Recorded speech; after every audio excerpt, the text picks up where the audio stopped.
Magandang araw mga kaibigan. Bigyan natin ngayon ng opinion, reaction itong post ni Attorney Rowena Guanzon. Reaction niya ito sa pahayag ni Congressman Sandro Marcos na bali ba pinagsabihan niya itong batikang abogada. O ito, ang post ni Sandro Marcos para kay Attorney Guanzon. Sabi niya, alam niya po kaya ang anong edad ko? I'm 31. So in 2028, I'm not qualified to run for Senate, VP, and President. I'm young. My suggestion for her, para kay Attorney Guanzon. Bantayan nyo Grabe. Attorney Guanzon is 69 years old. Dating law professor sa UP. Ex-commissioner ng COA at COMELEC.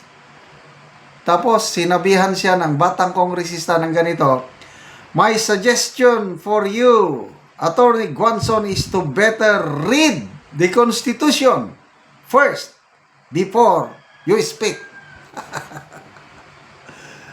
So, minamaliit ba niya ang kaalaman ni Attorney Guanzon sa Constitution dahil pinagbabasa pa niya? Okay. Nagsimula itong alitan nila sa unang na post. Hindi pala post. Yung in-interview ni Lucy Cruz Valdez, si Attorney Guanzon, napunta sa usapan nila sa kay BP Sara, kakandidato sa presidente. Ganito ang sabi ni Attorney Guanzon, mark my words, walang boboto sa Marcos sa 2028. Kawawa ka, Sandro. Yan ang exact. Ako, narinig ko rin yan Kasi nga, itong pinaggagawa ni Speaker Martin Romualdez na parang nadadamay ang mga Marcos, gagalit ng taong bayan. Kaya ito ang nabitawang salita ni Attorney Guanzon, mark my words, walang boboto sa Marcos sa 2028. Kawawa ka, Sandro. So, very general. Walang boboto sa Marcos, pwede, ang daming Marcos Kawawa ka, Sandro, sabi lang niya. Kaya nag-respond si Sandro na, bata pa naman ako. Hindi naman ako qualified na magkandidato ng senador, VP, or presidente. Ito na ang response, ang birada. Sinupalpal siya ni Attorney Guanzon. Sabi niya, did I say Senate, Vice President, or for President? You're so ambitious, me. Wala nga naman. Kawawa ka, Sandro, sabi niya. Yun, tinukoy niya si Sandro. Yung unang statement niya, walang boboto sa Marcos sa 2028. I thought, I will vote for Marcos in 2028. Are you the only one Marcos in politics? Isn't it almost your whole clan? Yan nga. Hindi naman siya ang pinagsabihan.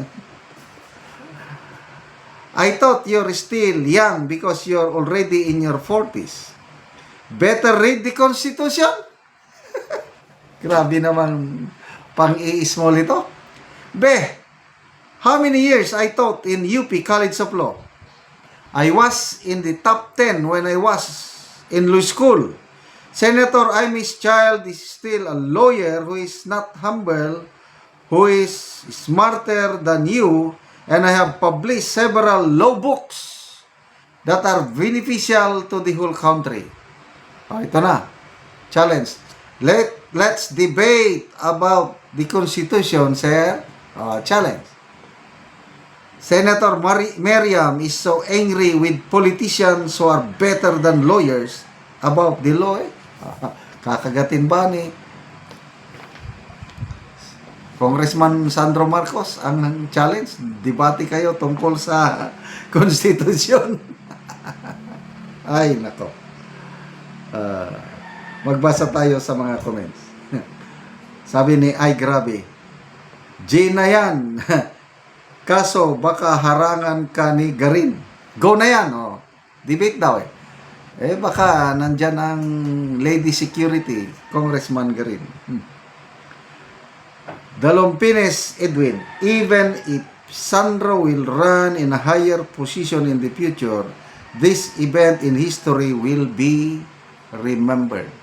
Ako, nung bagong panalo si PBBM as presidente, hindi ko pa na-realize na nabudol. Ang ganda yung thought ba nala?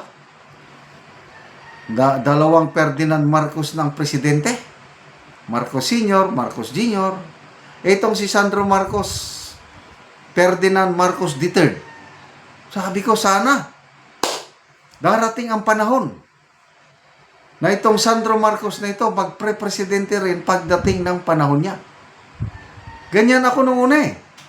Dahil akala ko, like father, like son. Dahil ako, kitang-kita ko yung magandang nagawa ng Marcos Sr. Although, mayroon din siyang kapalpakan, ano? Wala namang perfect na administration. Basta ako, saludo ako sa Marcos Sr. Very decisive, very intelligent, very... Basta, maraming nagawa. Naranasan ko sa buhay ko. So, natuwa ako, Marcos Jr., nagpresidente na naman. So, sana mangyari na ikatlong Ferdinand Marcos magpresidente. That was before. Ngayon, no way. Never to Marcos again except kay Manang Senator Amy. Siya na lang ang nakikita ko na may malasakit sa bansa. Manang Amy. Kaya hindi ako nagsisi na iboto siya noong May 12 dahil in-endorse siya ni BP Sara at ngayon napatunayan natin na tama pala. Kasi nga, tignan mo yung kinasuhan niya si Rimulya, Torre, ano pa, dyan sa labanan ngayon sa impeachment sa nandyan palagi umaalalay si Senator Remy. So, good luck Senator, Congressman Sandro, sa hamon. Debate kayo sa konstitusyon sa Batikang Abogada. Salamat mga kaibigan sa inyong pagsubaybay sa ating channel. Nakakatulong kayo ng malaki sa tribong Talanding ng Bukidnon dahil ang income natin sa channel na ito is pantulong sa tribo. Sa ngayon, namimigay tayo ng libreng yero at pako. Para naman itong tribo makapagpatayo ng mas maayos na tahanan dahil kawawa sila, tumutulo na ang tubig ulan sa kanilang mga tahanan. Panoorin niyo ang video na ito. Karon mo na niyang mataganog yero si Kuya.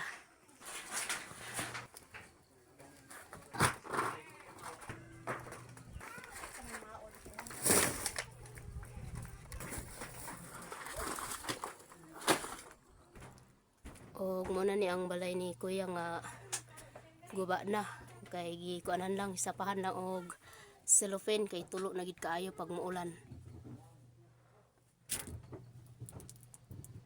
So gikabira na lang og cellophane.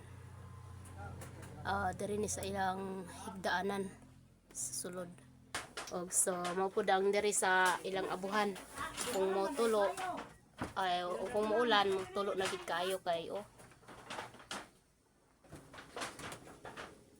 So mga dagko na gyud ang mga So karon Kuya, pila na dayon katuig imong balay nga gaulanan na o silopin na lang ang imong gisapa? Tulunan sa kuno gini, tulunan ni katuig. So to 3 years na daw. So na kay anak Kuya. Na Sige. ako nagpasalamat gid ko sa Ginoo nga tagaan kog sin. Makatop na gid ko mapulian na ning mga guba ng asin. Sige Kuya.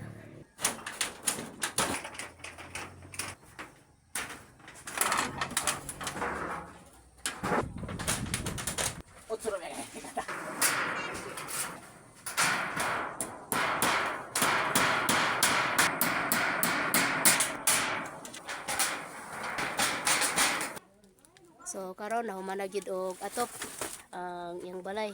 Wala na gid tulo. So makita gid nato nga nindot na. Salamat gid sa Ginoo nga nakatop na gid ko.